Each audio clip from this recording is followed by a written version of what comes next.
এখন গোপীনাথ মন্দিরে এসেছি। এবার আমরা দেখব অনেক প্রতীক্ষার পরে আমরা গোপীনাথের ছবি বিগ্রহ আমরা দেখতে পাবো।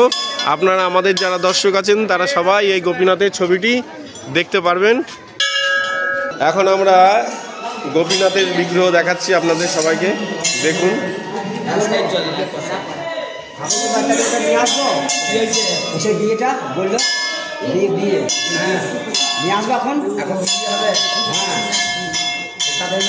অপূর্ব দেখুন।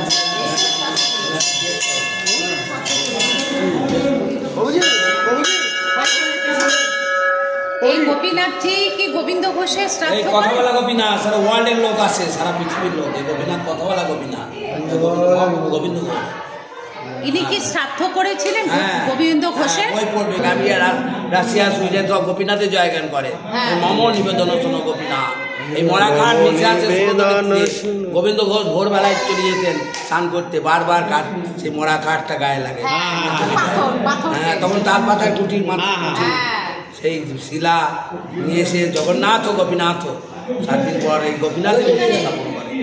এই গোপীনাথ, সেই গোপীনাথ, আপনারা সেই গোপীনাথ দেখছেন। এখন আমাদের প্রভু বর্ণনাও দিলেন, দেখছেন। খুব সুন্দর বর্ণনা পেলাম, অনেক কিছু শিখলাম। আর এই গোপীনাথ 6 মাস এখানে থাকে আর 6 মাস ওখানে মূল মন্দিরে থাকে। বিশাল কোটি কোটি লোক, বিশাল মেলা। এই মন্দিরে দেখুন ঝাড়বাতি সমস্ত কিছু দেখুন।